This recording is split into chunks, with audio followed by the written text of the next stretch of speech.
तो इसको मिटा देते हैं। फिर डीसी मोटर की जो भी नेसेसरीज हैं वो सब हमने आपको यहाँ पर लिखा दिया। एक डीसी मोटर के लिए कंपलसरी आइटम्स क्या क्या होंगे, क्या किन किन चीजों को मिला करके डीसी मोटर बनता है, मोटी मोटी चीजें लिखी गई हैं। चलिए इसके बाद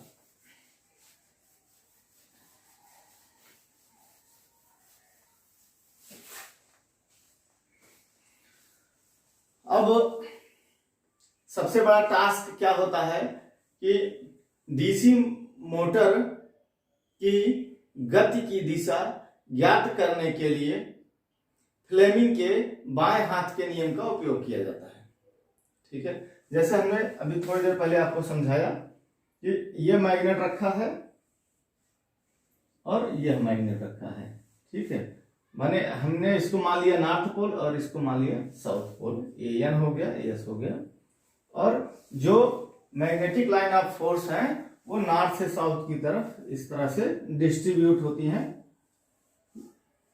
यूनिफॉर्म रूप से, मतलब एक रूप से नॉर्थ से साउथ की तरफ ये डिस्ट्रीब्यूट रहती हैं।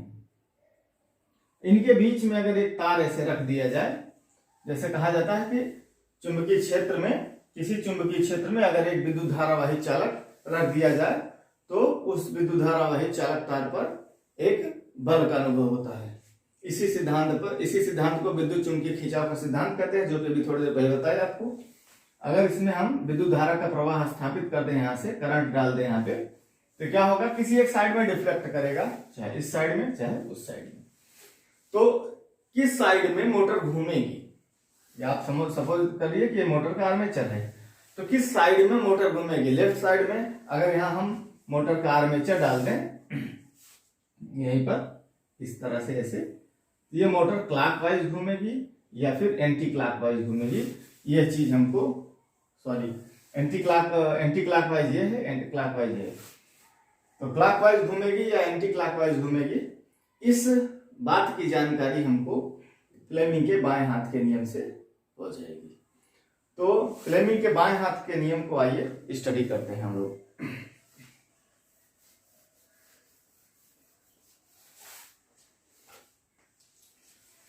तो हिंदी में हम लिखेंगे फ्लेमिंग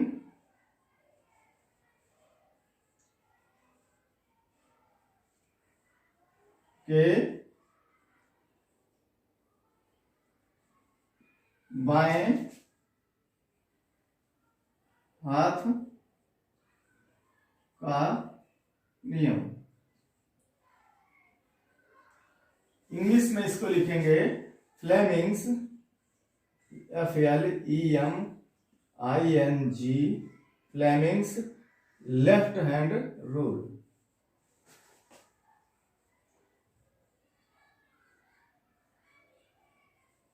ये फ्लेमिंग के बाएं हाथ का नियम। तो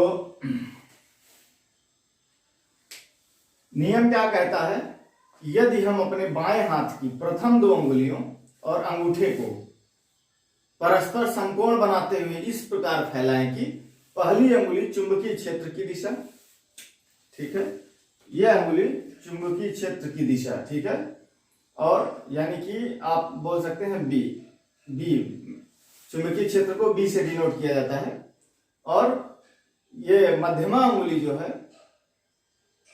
चालक में प्रवाहित विद्युत धारा की दिशा को इंगित करे, तो अंगूठा चालक की घुमाव दिशा को इंगित करेगा। अच्छा, यही चीज फ्लेमिंग के राइट हैंड रूल में भी था, जो कि आपको डीसी जनरेटर में बताया गया है। डीसी जनरेटर में आपको बताया गया कि डीसी जनरेटर में आपको बताया गया फ्लेमिंग का राइट हैंड रूल क्या ज्ञात करने के लिए, जनरेटर द्वारा उत्पन्न विद्युत वाहक बल की दिशा ज्ञात करने के लिए।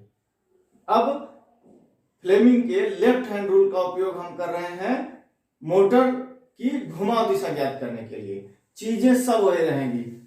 सब वही रहने का मतलब, जैसे आपका जो फोर फिंगर होता है, जिसको आप तर्जनी उंगली बोलते हैं, फोर फिंगर, तो फोर फिंगर या इसको क्या बोलते हैं हम, तर्जनी उंगली, तर्जनी, ये क्या दर्शाएगी? फोर फिंगर यानी कि तर्जनी क्या दिखाती है? चुंबकीय क्षेत्र की दिशा यानी कि बी। ठीक है। दूसरा जो मिडिल फिंगर है आपकी, MIDDLE, मिडिल फिंगर यानी कि मध्यमा, ये क्या दिखाएगी? ये दिखाएगी विद्युत धारा की दिशा यानी कि करंट की दिशा I। ठीक ना। और जो अंगूठा होता है हमारा थंब, ये क्या दिखाएगा? घुमाव बल की दिशा यानी कि डायरेक्शन ऑफ रोटेशन, या जो टार्क लगेगा उस पर। तो इसको टार्क को या घुमाव बल को हम किससे लिख देंगे? F से। ठीक है। इतनी चीजें आपको याद रखनी है। इसको थोड़ा इस सीक्वेंस में लिख दें अगर, तो आपको ज्यादा अच्छा लगेगा। मैंने कि पहले थंब लिख दो, थंब। दूसरा क्या लिख दो? Middle finger.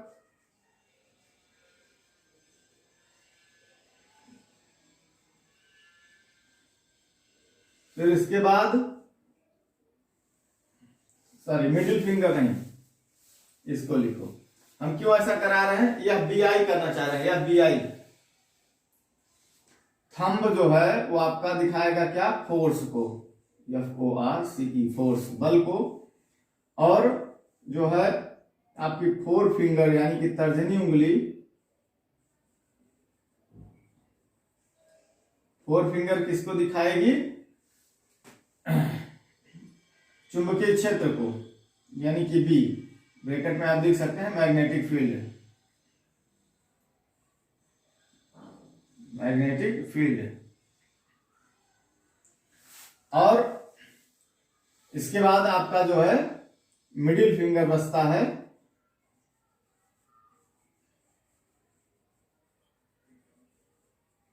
तो मध्यमा आपका क्या दिखाएगी? करंट I, या यहां पर आप लिख दीजिए करंट। ठीक है। तो इससे याद करने में आपको आसानी रहेगा, इसीलिए हमने उसमें बना दिया FBI। वो बन गया शॉर्टकट में आपका FBI। FBI कोई जांच एजेंसी है, शायद अमेरिका की है, अभी मैं आपको बता रहा हूं 1 मिनट में।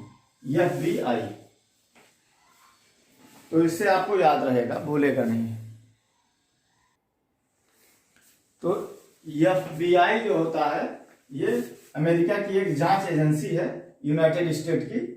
तो ये थोड़ा पॉपुलर है, काफी पॉपुलर जांच एजेंसी है, जिसका फुल फॉर्म होता है federal bureau, BUREAU, federal bureau of investigation.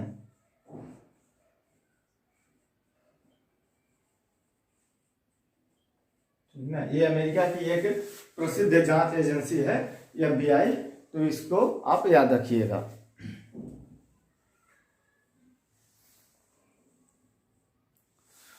तो चलिए आगे कंटिन्यू करते हैं इसको। थोड़ा सा फ्लेमिंग के लेफ्ट हैंड रूल को और अच्छे से समझने की कोशिश करते हैं। यहां एक फिगर और बनाएंगे हम आपके लिए, ये मिटा दीजिए।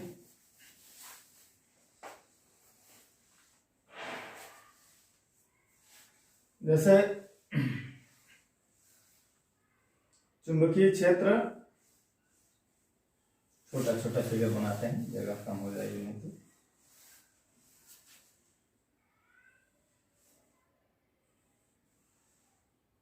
ये हो गया नॉर्थ, और इसी के पैरेलल में इधर ये लग गया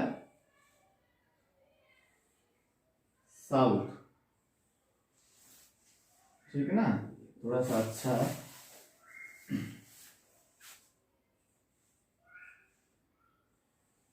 ये साउथ। बीच में आर्मेचर का तार डाल दीजिए, एक तार।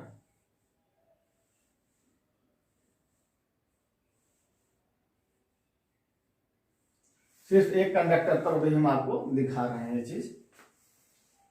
तो ये हो गया आपका आर्मेचर वायर।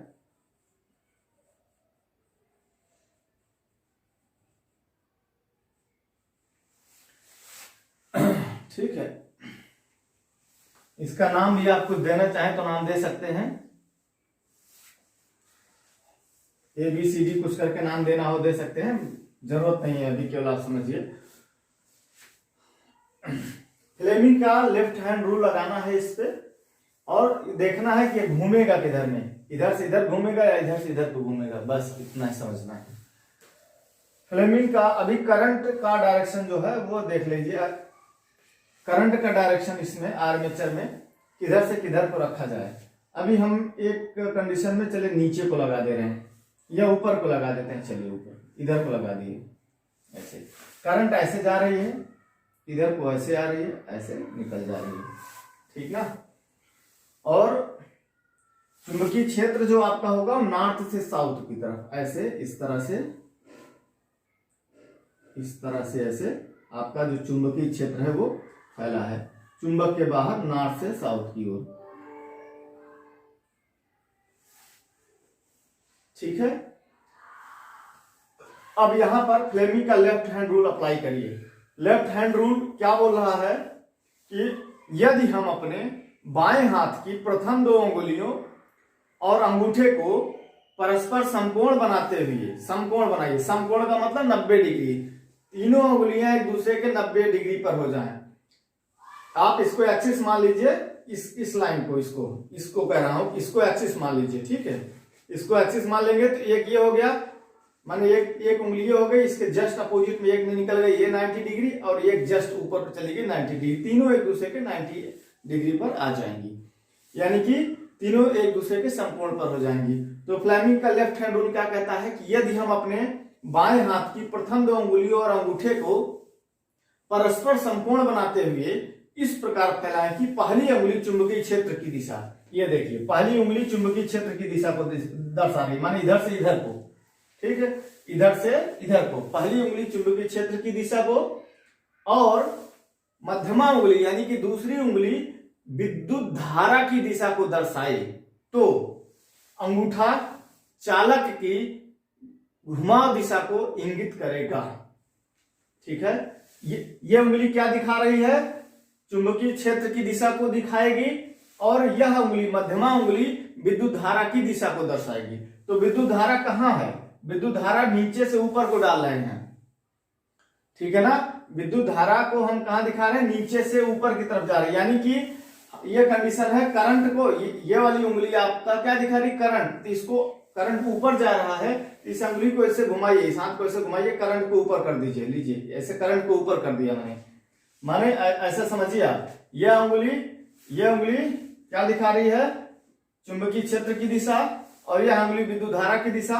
अभी के कंडीशन में मान लीजिए यह उंगली नीचे है, ऐसे विद्युत धारा क्योंकि ऊपर जा रही है, तो इस उंगली को ऊपर को आपको करना है, ये ऐसे घुमाया मैं, ये लीजिए, ये उंगली ऊपर हो गई, ये उंगली ऊपर हो गई, और ये उंगली इसके पैरेलल में है ही, माने चुंबकीय, ये फिंगर जो है हमारी चुंबकीय क्षेत्र को दिखा रही है, और यह करंट की डायरेक्शन को दिखा रही है जो कि नीचे से ऊपर को जा रही है। तो अंगूठा मेरा क्या दिखाएगा, अंगूठा दिखाएगा चालक की घुमाव दिशा को, यानी कि इसकी घुमाव दिशा क्या होगी, इसकी घुमाव दिशा आपके सामने मैं ऐसे कर रहा हूं, ऐसे था, करंट को ऊपर ले जाना था, करंट ऊपर गया, ठीक है। ये डायरेक्शन क्या होगी, ये डायरेक्शन आपकी क्लॉकवाइज बनेगी, ध्यान से समझिए फिर से, ये अंगुली चुंबकीय क्षेत्र की दिशा, और यह अंगुली विद्युत धारा की दिशा, ऐसे नॉर्मल में रखिए अभी आप, यह अंगुली चुंबकीय क्षेत्र की दिशा, अंगुली विद्युत धारा की दिशा, और यह अंगुली चालक की घुमाव दिशा।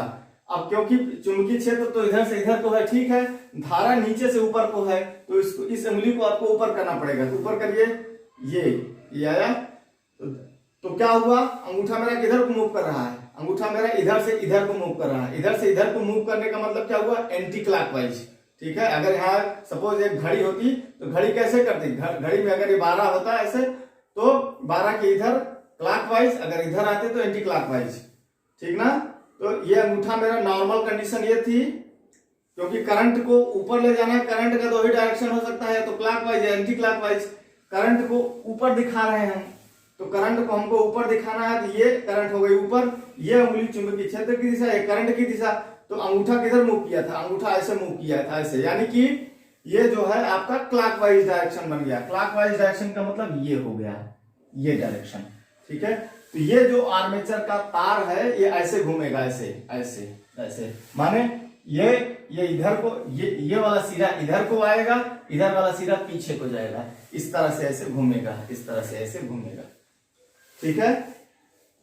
ये फ्लेमिंग का लेफ्ट हैंड रूल से हमको ज्ञात हो गया कि किस डायरेक्शन में घूमेगा। अभी इसकी डायरेक्शन आप, ये करंट की डायरेक्शन आप चेंज कर दीजिए, ठीक है। तब देखिए करंट का डायरेक्शन जो है आप बदल दीजिए, नीचे कर दीजिए, यहां से अभी इस तार से ऊपर कर दीजिए, ठीक ना। इस तार से ऊपर कर दीजिए, इस तार में आएगी अब नीचे, करंट अब आएगी नीचे ऐसे,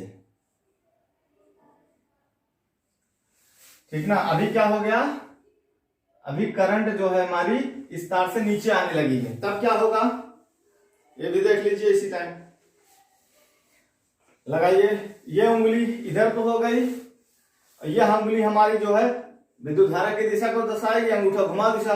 तो अभी तो एक सामान्य कंडीशन में मैं रखा हूं, विद्युत धारा को नीचे दिखाना है क्योंकि करंट नीचे जा रही है। तो लीजिए इसको घुमाइए, ये घुमाए, अब इसकी एक्चुअल पोजीशन आ गई, यानी ये चुंबकीय क्षेत्र की दिशा, ये धारा की दिशा, तो अंगूठा किधर घूम रहा है, अंगूठा इधर को घूम रहा है। इधर घूमने का मतलब अभी एंटी क्लॉकवाइज, इधर घूमता तो क्लॉकवाइज, इधर मान लेते हैं ये 12 है, 12 की इधर क्लॉकवाइज, इधर एंटी क्लॉकवाइज। तो नॉर्मल कंडीशन ये थी, करंट को नीचे दिखाना था तो अंगूठे को ऐसे पूरे सिस्टम को ऐसे घुमाना पड़ेगा, तो अंगूठा इधर को मूव कर रहा है, यानी कि ये क्या बन गया, एंटी क्लॉकवाइज। तो ये अब की बार ऐसे घूमेगा, ये ऐसे। अगर आप मान लेते हैं यहाँ 12 बज रहा है, ये 12 का इधर घूमता तो क्लॉकवाइज, इधर घूमेगा एंटी क्लॉकवाइज, अब की बार ये ऐसे घूमेगा। ऐसे घूमने का मतलब क्या हुआ कि ये पोर्शन पहले उठेगा, उधर को जाएगा, ठीक है। एंटी क्लॉकवाइज घूमने का मतलब क्या समझ रहे हैं कि अगर हमारे पास घड़ी है तो अगर ऐसे ऐसे ऐसे घूमता, ये ऊपर आता फिर ये नीचे जाता, तब तो क्लॉकवाइज बनता। अभी कैसे घूमेगा, ये पोर्शन जो है हमारा ऊपर आएगा। क्लॉकवाइज में हमारा क्या बनेगा, ध्यान रखिएगा, क्लॉकवाइज में बनेगा कि ये वाला तार नीचे जाएगा, ये वाला ऊपर आएगा। लेकिन एंटी क्लॉक में ये वाला ऊपर को आएगा ऐसे, और ये वाला नीचे को जाएगा, इस तरह से ऐसे ऐसे मूव करेगा, ठीक है ना। 3 डायमेंशनल फिगर नहीं बनाया जा सकता है बोर्ड में, हाथ से तो फिलहाल नहीं हो सकता है। आई थिंक आप इमेजिन कर गए होंगे, और नहीं समझ में आ रहा हो तो आप हमारी ऑफलाइन क्लास को लीजिए, ऑफलाइन क्लास में और अच्छे से समझा देंगे आपको। तो ये हो गया फ्लेमिंग का लेफ्ट हैंड रूल, जिसकी सहायता से हम डीसी मोटर की घूर्णन दिशा का पता लगाते हैं, ठीक है ना। चलिए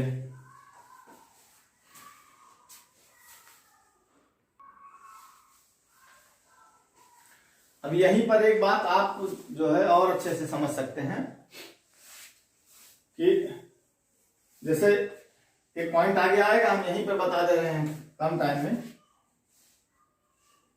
डीसी मोटर का डायरेक्शन ऑफ रोटेशन कैसे चेंज करेंगे। डीसी मोटर का अभी हम आगे लिखेंगे, लेकिन समझाने के लिए हम समझा दे रहे हैं आपको। डीसी मोटर का डायरेक्शन ऑफ रोटेशन यानी कि घुमाव की दिशा, इसको DOR बोला जाता है, ध्यान रखिएगा आप लोग, DOR अर्थात डायरेक्शन ऑफ रोटेशन, ठीक है। तो डायरेक्शन ऑफ रोटेशन चेंज करने के 2 तरीके हैं,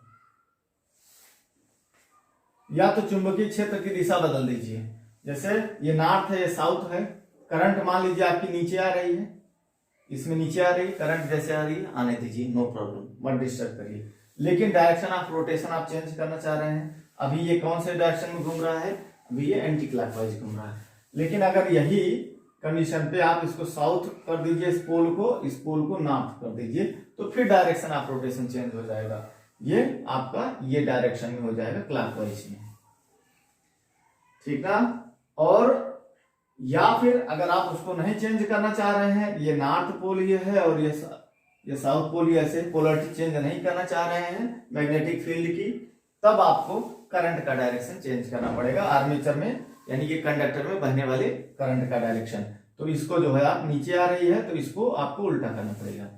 दोनों को नहीं बदलना है कभी भी गलती से, कि इसकी पोलरिटी भी आपने बदल दी, माने इसको आपने कर दिया साउथ, इसको कर दिया आपने नॉर्थ, और करंट की डायरेक्शन भी चेंज कर दी। अगर दोनों आप चेंज कर देंगे तो डायरेक्शन ऑफ रोटेशन चेंज नहीं होगी, वही रह जाएगी पहले जैसे ही। कोई एक काम करना है, चाहे तो आर्मेचर में बहने वाले करंट की डायरेक्शन चेंज करनी है, या फिर फील्ड पोल की पोलरिटी बदलनी है। जो पोल नॉर्थ है उसको साउथ करना है, जो पोल साउथ है उसको नॉर्थ करना है। इतना आपको ध्यान में रखना है। चलिए इसी टाइम एक पॉइंट और भी मैं बता दूं तो बेहतर होगा, वर्किंग ऑफ डीसी मोटर, ठीक है, या फिर इतना लिखा देते हैं फिर वर्किंग आप बताते हैं, वर्किंग जो है डीसी मोटर का बताते हैं, इसका इतना लिख देते हैं। फ्लेमिंग के बाएं हाथ का नियम मैं आपको डिस्प्ले कर दे रहा हूं, उसके बाद जो है डायरेक्शन ऑफ रोटेशन चेंज करने के जो 2-3 तरीके हैं वो लिख दे रहा हूं, फिर उसके बाद बताऊंगा वर्किंग। तो वेट करिए, बस 1-2 सेकंड में आपके सामने आ जाएगा। तो फ्लेमिंग के बाएं हाथ का नियम आप लोगों के सामने डिस्प्ले हो रखा है, इसको आप नोट कर लीजिए अच्छे से, स्क्रीनशॉट ले लीजिए, फिर आगे बढ़ें। बाकी ये सब चीजें आप अपने आप से नोट कर लीजिएगा। Thumb equal to F, F माने फोर्स, और बी, एफ बी आई ना, इसके बाद 4 फिंगर आपकी आएगी, 4 फिंगर यानी कि तर्जनी उंगली, ये क्या दिखाएगी, तर्जनी उंगली दिखाएगी चुंबकीय क्षेत्र यानी कि B, magnetic field, magnetic field को, और आपकी मिडिल फिंगर जो है वो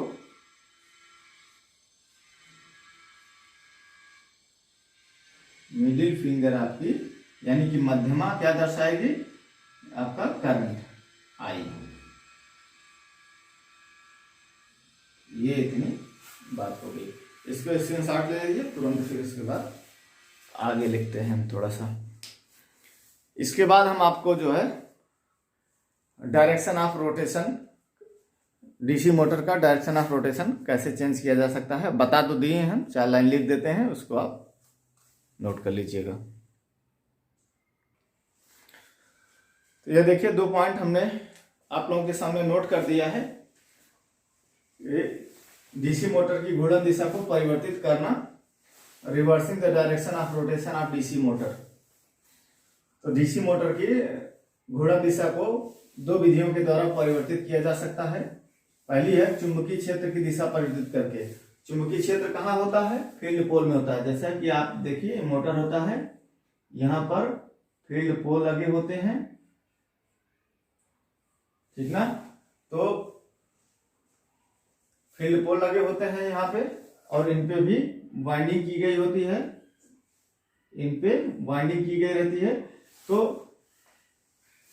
पोलरिटी चेंज करके, नॉर्थ साउथ अगर ये है तो इसको पोलरिटी चेंज करके, माने इसमें जो करंट बह रही है उस करंट का डायरेक्शन चेंज कर दीजिए। और अगर छोटी मोटर है तो परमानेंट मैग्नेट लगी होगी, परमानेंट मैग्नेट लगी होगी तो फिर आपके लिए दिक्कत हो जाएगा, तब इसको आप चेंज नहीं कर पाएंगे, फिर या तो मैग्नेट ही बदलना पड़ेगा, नॉर्थ पोल वाला मैग्नेट इधर रखना पड़ेगा, साउथ पोल वाला उधर रखना पड़ेगा। और अगर इलेक्ट्रोमैग्नेट है तो केवल करंट सप्लाई जो है पॉजिटिव निगेटिव आपस में बदल दीजिए, ठीक ना। तो चुंबकीय क्षेत्र की दिशा परिवर्तित करने का मतलब फील्ड पोल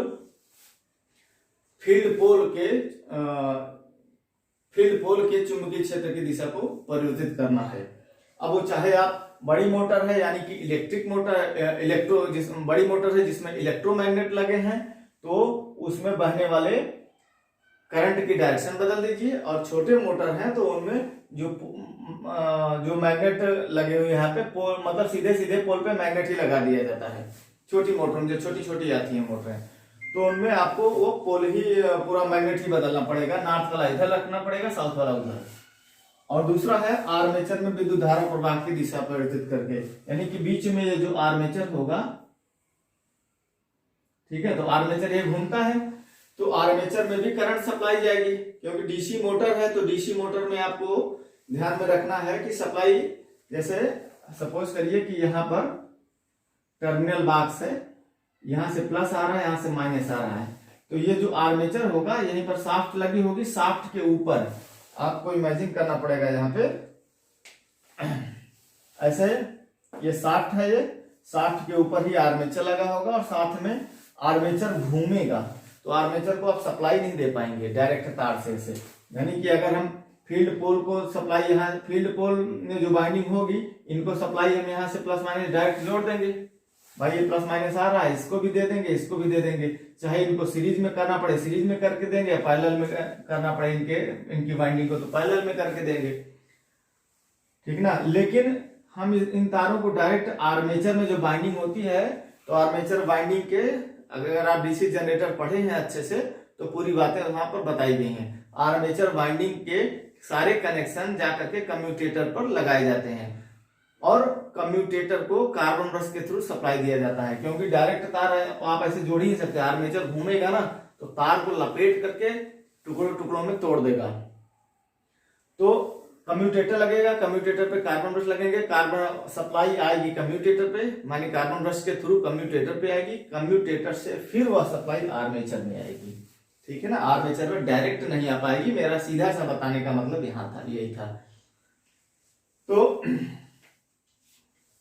आर्मेचर में विद्युत धारा प्रवाह की दिशा परिवर्तित करने के लिए भी आपको यही करना पड़ेगा, आर्मेचर में जो सप्लाई तार आ रहे हैं इनको आपस में इंटरचेंज कर दीजिए, प्लस को माइनस कर दीजिए, माइनस को प्लस कर दीजिए। अब एक बात आपको यहाँ और बताऊंगा कि साधारणतया या जनरली डीसी मोटर के घुमाव की दिशा परिवर्तित करने के लिए आर्मेचर के संयोजनों को ही आपस में परिवर्तित किया जाता है, मतलब आर्मेचर के जो कनेक्शन है इनको आपस में परिवर्तित किया जाता है, जनरली यही किया जाता है, फील्ड पोल के साथ छेड़छाड़ नहीं की जाती है, ठीक ना। इस बात को ध्यान में रखिएगा, ये एग्जाम में आया हुआ पॉइंट है कि अधिकतर डीसी मोटर की घूर्णन दिशा को परिवर्तित करने के लिए क्या किया जाता है, तो अधिकतर आप आर्मेचर के संयोजन ही चेंज करते हैं, क्योंकि यह इजी होता है, इसमें कुछ नहीं करना, बस टर्मिनल से जो तार कार्बन ब्रश पे दो तार आ रहे होंगे उन्हीं दोनों तारों को यहाँ पे आपस में बदल देना है टर्मिनल बॉक्स पे, बस बाकी कुछ नहीं करना, डायरेक्शन ऑफ रोटेशन चेंज हो जाएगी। तो इस पॉइंट को भी मैं नोट कर दे रहा हूं आपके सामने। तो चलिए पॉइंट्स हमने नोट कर दिए आप लोगों के सामने, इनको देख लीजिए, स्क्रीनशॉट ले लीजिए।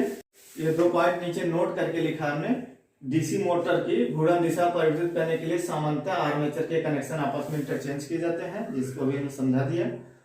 आर्मेचर तथा फील्ड दोनों के कनेक्शन इंटरचेंज करने पर DOR मतलब डायरेक्शन ऑफ रोटेशन में कोई परिवर्तन नहीं होगा, माने आर्मेचर और फील्ड दोनों में नहीं करना है आपको, डायरेक्शन ऑफ रोटेशन चेंज करने के लिए आपको किसी एक में चाहे आर्मेचर में चाहे फील्ड में करंट का डायरेक्शन आपको चेंज करना है। तो चलिए आज की क्लास के लिए बस इतना ही, फिर मिलते हैं नेक्स्ट क्लास में आप लोगों के साथ और भी अच्छे अच्छे इंटरेस्टिंग पॉइंट्स के साथ। नेक्स्ट क्लास में आपको पढ़ाया जाएगा working principle of DC motor, ठीक है, और दूसरा पॉइंट होगा बैक ईएमएफ क्या होता है, डीसी मोटर में बैक ईएमएफ क्या होता है और टार्क कैसे जनरेट होता है, टार्क का फार्मूला वगैरह क्या होता है, वो अगली क्लास में आपसे चर्चा की जाएगी। तो चलिए तब तक के लिए आप लोगों से बेस्ट ऑफ लक, और वीडियो अच्छा लगे तो लाइक एंड शेयर जरूर करें, अच्छा लगे तो, अदरवाइज कोई दिक्कत नहीं। और जो स्टूडेंट्स ऑफलाइन क्लास लेना चाह रहे हो तो वो हमसे कांटेक्ट कर सकते हैं। चलिए ठीक है, बेस्ट ऑफ लक।